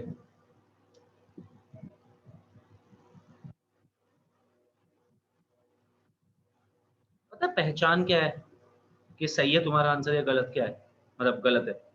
एक तो मतलब ऐसे कैसे मैं डायरेक्टली पहचान सकता हूँ, एक पहचान तो ये है कि आर्ग्यूमेंट की वैल्यू अगर फर्स्ट क्वाड्रेंट में तो 0 से 90 के बीच में होनी चाहिए, अगर सेकंड क्वाड्रेंट में तो 90 से 180 के बीच में होनी चाहिए, वैसे ही अगर फोर्थ क्वाड्रेंट में तो 0 से लेकर -90 के बीच में आंसर आना चाहिए। अगर कॉम्प्लेक्स नंबर थर्ड क्वाड्रेंट में तो आंसर -90 से लेकर -180 के बीच में आना चाहिए। अभी वर्णिमा जो तूने मेरे को आंसर भेजा था बिल्कुल करेक्ट है, इस बार ही बिल्कुल करेक्ट है, पर जो पिछली बार तूने मेरे को आंसर भेजा था, मेरे को आर्गुमेंट देखते ही पता चल गया था कि ये आंसर इनकरेक्ट है, क्योंकि आर्गुमेंट -60 दिया हुआ था। -60 हो ही नहीं सकता, ये थर्ड क्वाड्रेंट में। थर्ड क्वाड्रेंट में है तो -90 से लेकर -180 के बीच में आएगा। मुस्कान, क्या तेरा सेकंड वाले का मॉड्यूलस आया? Yes sir. क्या आया है बता। बिल्कुल। और सेकंड वाले का आर्गुमेंट आया? π/3 सॉरी हाँ? नहीं नहीं एक मिनट। हाँ, अल्फा सही है, but just so you know alpha तेरा बिल्कुल करेक्ट है। अब तुझे बस फॉर्मूला लगा के आर्गुमेंट बताना है मेरे को क्या आ रहा है।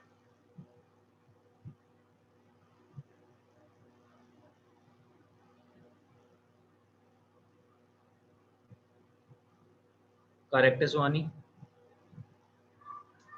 वैल्यू और बता दे इसकी मुझे।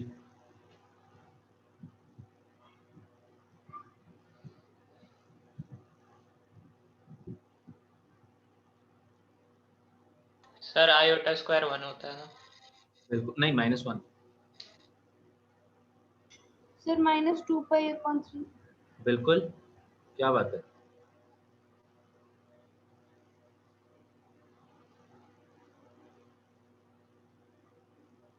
वर्णी में देख, मैं इसको ऐसे भी लिख सकता था या माइनस को पहले भी लेके जा सकता था, जो तूने मुझसे उस टाइम डाउट पूछा था।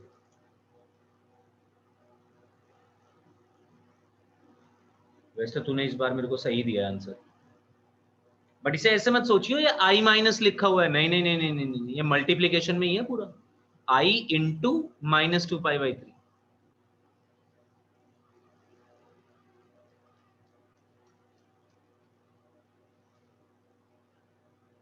सर ये जो थर्ड वाला है, ये देख पहले तो, सर क्या ये मुझे जो इसमें थर्ड ये कर देना चाहिए? सर वही मैं कह रहा हूँ सर, इसको पूरा रैशनलाइज करके 4+i4√3 आ रहा है क्या? बिल्कुल, मुझे भी ऐसे ही लगता है यही आ रहा होगा।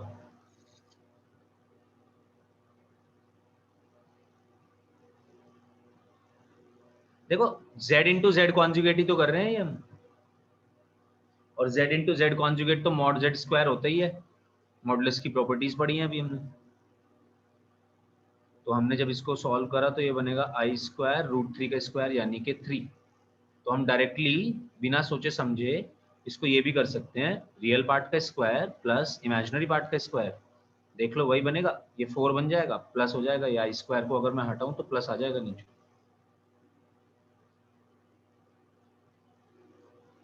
अब मैं जरा इसको हटा रहा हूँ, इसका काम हो चुका है हमारा खत्म, हम इसको सीख चुके हैं। सर -4+i4√3 आएगा। बिल्कुल।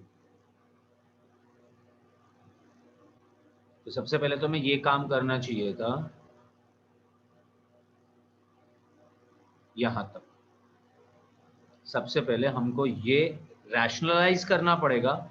रैशनलाइज करने के लिए हम जो भी नीचे नंबर दिया हुआ है, जैसे हम इर्रेशनल नंबर को रैशनलाइज करते थे, करेक्ट है सुहानी? बिल्कुल। अब थर्ड वाले में तो डायरेक्टली मेरे को सिर्फ मॉडुलस और आर्गुमेंट बता दे, पूरा फॉर्म लिखने की जरूरत नहीं है। आयुष शर्मा पहले तो बताओ मेरे को, यस सर। कहाँ पहुंचे? सर हो तो गया सर आसान। तूने मेरे को तीसरा तो भेजा नहीं है। सर एक सेकंड भेजा था। नहीं भेजे। और Ayush Kumar yes sir. Sir कहाँ कहाँ तक पहुंचे? बट कर ही रहा हूँ। अच्छा, हाँ जी, क्या पूछ रहे हो वर्णिमा, बताओ। सर वो रैशनलाइज में डिनोमिनेटर में आई नहीं आता क्या? हाँ, और जब जब वो आई दिया rationalize होगा हमें, आई आएगा बट आई स्क्वायर आएगा। एक्चुअली सिर्फ अकेला आई नहीं आएगा। तो जब आई स्क्वायर आएगा तो आई स्क्वायर की वैल्यू होती है -1, और वो -1 लगा के प्लस बन जाएगा। ये मतलब मैं ये कह रहा हूँ, देख इसको मल्टीप्लाई करके दिखाता हूँ। जब इसको मल्टीप्लाई करूंगा तो ये बनेगा a² - b², यानी कि 1² माइनस i² और √3 का स्क्वायर यानी कि 3। यही तो बनेगा। a - b a + b। Okay, ये i² की वैल्यू -1 है, 1² की वैल्यू 1 माइनस -1 इंटू 3 यानी कि -3, यानी कि 1 + 3 बच्चा 4 आया। देख, क्या बात समझ आई वर्ड में? Yes, बता दे sir. कहाँ कंफ्यूजन है। सर अच्छा आंसर आ गया। हम्म,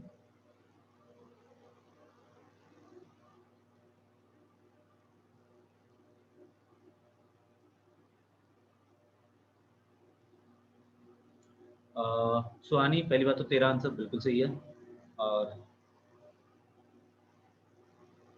आयुष बिल्कुल उम्मीद नहीं थी मेरे को तुझसे, पर अरे तूने नहीं एकदम सर, गलत मैंने दिया। आर्गुमेंट लास्ट क्वेश्चन का दे दिया। सॉरी आर्ग्यूमेंट भी तूने गलत दिया, मॉडुलस भी तूने गलत दिया। सुन ले, सर, देख लिया मैंने।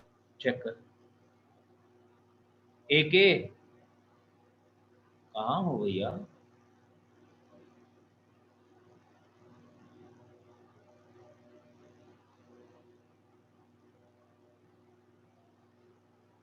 सर आंसर लिख रहा था मैं। वो तो तेरा बिल्कुल करेक्ट है, क्या बात है, बिल्कुल करेक्ट है, दोनों दोनों आंसर करेक्ट है आयुष, वेरी गुड।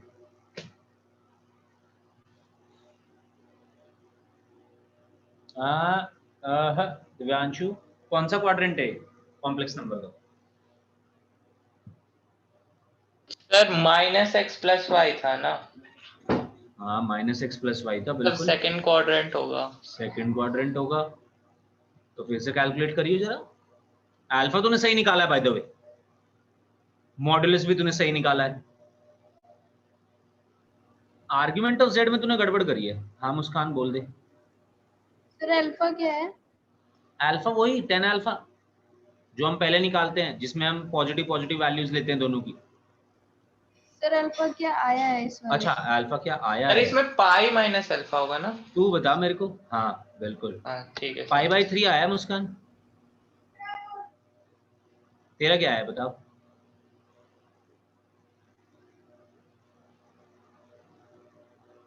करेक्ट है एक यूलर फॉर्म भी, गुड।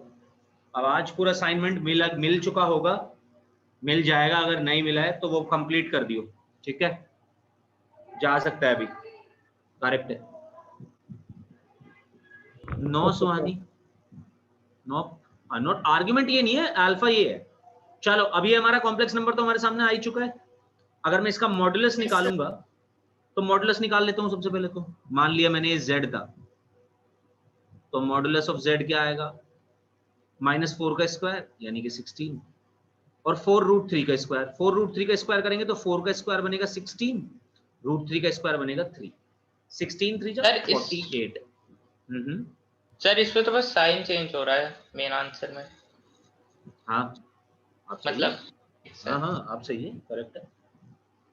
तो आंसर आ गया 64 का रूट यानी कि 8। चलो जी, एक चीज तो इसकी निकाल ली, मॉडुलस तो इसका निकाल लिया कॉम्प्लेक्स नंबर का। अब हमें निकालना है इसका आर्ग्यूमेंट। अल्फा है मुस्कान 10 अल्फा वाली वैल्यू, जिसमें हम दोनों को पॉजिटिव लेते हैं, इमेजिनरी पार्ट को भी और रियल पार्ट को भी। सबसे पहले तो कौन सा क्वाड्रेंट है? सेकंड क्वाड्रेंट है भाई, सेकंड। अब हमें निकालना है 10 अल्फा पहले तो सेकंड क्वाड्रेंट है, तो यहीं पे लिख देता हूं कि थीटा की वैल्यू जो निकलेगी ना, वो पाई माइनस अल्फा से निकलेगी। बिल्कुल सही है वर्णिमा, गुड। और अल्फा निकालने के लिए मेरे को इमेजिनरी पार्ट पॉजिटिव लेना है, रियल पार्ट -4 दिया हुआ है बट पॉजिटिव लेना है। 4 से 4 होगा कैंसिल, आंसर आएगा √3। आप ठीक है, गुड, करेक्ट है। अच्छा जी, 10 अल्फा √3 कब होगा? जब अल्फा होगा 60। 60 को मैं क्या लिख सकता हूं? π/3, यानी कि मेरा आर्ग्यूमेंट क्या होगा? आर्ग्यूमेंट होगा पाई माइनस π/3 यानी कि 2π/3। ये निकला आर्ग्यूमेंट, मैंने ऑलरेडी निकाल नहीं चुका किया है। था। हाँ एग्जैक्टली, यही मैं बोल रहा था। बस तुम एक ही जगह गड़बड़ कर रहे हो अभी सारे। अब तुम्हें tan अल्फा निकालने में कोई दिक्कत नहीं है, तुम्हें प्रॉब्लम है एक तो क्वाड्रेंट या तो पहचानने में, मतलब अलग अलग सबकी प्रॉब्लम्स हैं, बट किसी की प्रॉब्लम है या तो क्वाड्रेंट में कोई गड़बड़ कर दे रहा है, या फिर क्वाड्रेंट को अगर आपने सही पहचान भी लिया तो आप कैलकुलेशन में यहाँ पे कहीं मिस्टेक कर दे रहे हो। But the main problem is quadrant के बाद मतलब आर्ग्यूमेंट निकालना। अल्फा तक आप सही पहुंच जा रहे हो, आर्ग्यूमेंट निकालने के लिए आप इन चारों फॉर्मूले का यूज करो और तब मेरे को आंसर बताओ। और मतलब अगले क्लास में इसकी प्रैक्टिस करके आना, और साथ ही साथ जितना भी पुराना अभी तक पढ़ा है उसको अच्छे से रिवाइज करके आना, ठीक है? तो इस क्वेश्चन का आंसर सुनते जाओ, बट इसका आंसर होना चाहिए था 8 sis 2π/3। सर 8 cos, हाँ, तो आपने CIS लिखा है। अरे वो sis ना मतलब cos theta plus i sin theta, उसको हम ऐसे लिख सकते हैं, and e to the power i 2π/3, या तो ऐसे लिख लो पोलर फॉर्म में या फिर ऐसे यूलेरियन फॉर्म में। हाँ जी, क्या आपको ये बातें समझ आई हैं आज? Yes sir. क्या बात है, बहुत ही अच्छी बात है मुस्कान कि तूने आज रिस्पॉन्ड भी करा, और जब रिस्पॉन्ड करेंगे तो हमें भी पता चलेगा कि क्या बातें गलत हो रही हैं, क्या गलतियां हो रही हैं, क्या सही हो रहा है, तो फिर मैं भी ज़्यादा अच्छे से हेल्प कर पाऊंगा तेरी, है? अब आज अच्छे से असाइनमेंट करना, सब लोग कंप्लीट करना। उसके बाद नेक्स्ट क्लास में हम प्रॉपर्टीज ऑफ आर्ग्यूमेंट पढ़ेंगे। प्रॉपर्टीज ऑफ आर्ग्यूमेंट के साथ साथ अपन को थोड़ा सा एक टॉपिक और पढ़ना है, तो आज हमें थोड़ा ज़्यादा पढ़ना था वैसे, बट क्योंकि हमें पता चला कि तुम्हें अभी तक ये चीज़ नहीं क्लियर हुई है, तो इसलिए हम फिर इस पर रुक गए, क्योंकि ये तो इम्पोर्टेंट चीज़ है, हमें ये तो आना ही आना चाहिए। ठीक है, तो आज आप एक तो NCERT या RD जो भी आप कर रहे हो सॉल्व, उसको ख़त्म कर दो, पोलर फॉर्म वाली एक्सरसाइज पूरी, मॉडुलस आर्ग्यूमेंट वाली एक्सरसाइज पूरी, और उसके साथ साथ आपके पास जो असाइनमेंट आएगा उसको भी फिनिश कर देना। ठीक है, चलो फिर मिलते हैं। आज अच्छे से मैथ्स की प्रैक्टिस करना, right? This is important guys. Yes sir. चलो, okay, bye bye. Thank you sir. Okay thank you sir. Okay बच्चों, थैंक यू सर। ओके बच्चे। Bye sir.